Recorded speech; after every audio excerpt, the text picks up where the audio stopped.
नमस्कार। आज एक कहानी और एक सवाल के जरिए कुछ बहुत ही गहरा समझने की कोशिश करते हैं। एक ऐसे वजन के बारे में जिसे हम सब महसूस तो करते हैं पर शायद देख नहीं पाते। तो चलिए शुरू करते हैं। कभी सोचा है कि क्यों सालों पहले कही गई कोई बात आज भी कभी-कभी सीने पर एक बोझ सी लगती है? बाहर से भले ही सब कुछ ठीक लगे, पर अंदर वो बात, वो आवाज गूंजती रहती है। सवाल ये है कि आखिर ये वजन आता कहाँ से है? इसका जवाब शायद इस बात में छिपा है कि कुछ यादें सिर्फ यादें नहीं रह जाती, वो पत्थर बन जाती हैं। और हम में से कुछ लोग जाने अनजाने में इन्हीं पत्थरों को इकट्ठा करना शुरू कर देते हैं। इस बात को ना एक कहानी से समझते हैं। चलिए एक जंगल में चलते हैं, जहाँ एक छोटी सी चिड़िया रहती थी और उसकी एक बहुत ही अजीब आदत थी। तो देखिए, जहाँ बाकी चिड़ियाँ अपने घोंसले के लिए तिनके या खाने के लिए दाने इकट्ठा करती थीं, ये चिड़िया कुछ और ही जमा कर रही थी। ये यादें जमा करती थी, और यादों के नाम पर पत्थर। और उसका तरीका ना बड़ा सिंपल था। जब भी कोई उससे प्यार से बात करता, कोई अच्छी बात कहता, तो वो एक छोटा सा सफेद पत्थर उठाकर अपने थैले में डाल लेती।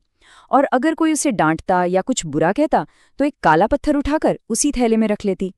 अब देखिए, शुरू में तो सब ठीक था, थैला हल्का था, उड़ने में कोई परेशानी नहीं थी। लेकिन जैसे जैसे दिन हफ्तों में बदले और हफ्ते महीनों में, पत्थरों की गिनती बढ़ती गई। अब थैला भारी लगने लगा था, उड़ने में ज्यादा ताकत लग रही थी। और साल बीतते बीतते वो थैला एक ऐसा बोझ बन गया था जो उसे नीचे की ओर खींच रहा था। एक जमाना था जब वो चिड़िया आसमान की बुलंदियों को छूती थी, और अब हालत ये थी कि वो मुश्किल से जमीन से कुछ फीट ऊपर उठ पाती थी। उसके पंखों में जान तो थी, पर उसके कंधों पर जो बोझ था वो उसे उड़ने नहीं दे रहा था। और यहीं से कहानी एक बहुत ही सीरियस मोड़ लेती है। ये उस कीमत के बारे में है जो अक्सर अतीत को न छोड़ने के लिए चुकानी पड़ती है। एक दिन जंगल के एक बूढ़े और समझदार उल्लू ने उसकी हालत देखी और उससे कहा, बच्ची, यादें रास्ता दिखाने के लिए होती हैं, रास्ता रोकने के लिए नहीं। तुमने कल के बोझ को आज की उड़ान पर लाद लिया है। लेकिन उस चिड़िया ने ये बात मानने से साफ इनकार कर दिया। उसने कहा, ये बोझ नहीं है, ये तो मेरी जिंदगी है। मेरी हर अच्छी बुरी याद, मेरा हर तजुर्बा, सब इसी में तो है। दरअसल उसके लिए वो थैला अब बोझ नहीं, बल्कि उसकी पहचान बन चुका था। और फिर आई वो तूफानी रात। जंगल में भयानक बाढ़ आ गई। हर जानवर अपनी जान बचाने के लिए ऊंची जगहों की तरफ भागा। चिड़िया ने भी उड़ने की पूरी कोशिश की। उसने पंख फड़फड़ाए, पर पत्थरों का वजन उसे हर बार नीचे खींच लेता। पानी बढ़ता जा रहा था। उसके पास आखिरी मौका था, बस एक बार उस थैले की डोरी को काट दे और आजाद हो जाए। पर उसने अपनी यादों को, अपने उस थैले को छोड़ने से इनकार कर दिया।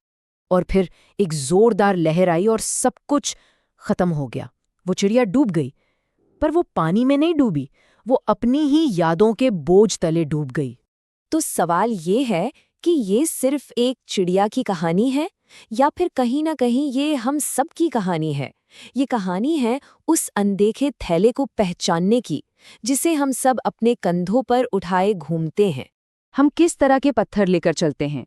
किसी पुरानी नाकामी का काश ऐसा किया होता वाला पत्थर, किसी की कही हुई चुभती बात का पत्थर, कोई रिश्ता जो खत्म हो गया उसके क्यों का पत्थर, किसी पुरानी गलती का बोझ, या किसी नाकाम कोशिश का पछतावा।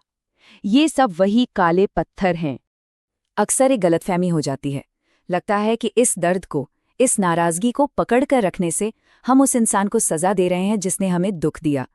लेकिन सच तो ये है कि वो दर्द सामने वाले को नहीं, बल्कि हमें ही अंदर से खोखला करता है। तो एक बार फिर से खुद से ये सवाल पूछना बहुत जरूरी है, इस वजन से असल में सजा किसे मिल रही है? और यहीं आकर इस पूरी कहानी का असली मतलब समझ आता है। माफ करना किसी और के लिए नहीं होता, वो हमारे खुद के लिए होता है। ये उन भारी पत्थरों को आखिरकार नीचे रखने और एक बार फिर ऊंची उड़ान भरने का फैसला है। हल्का होने का एक चुनाव है।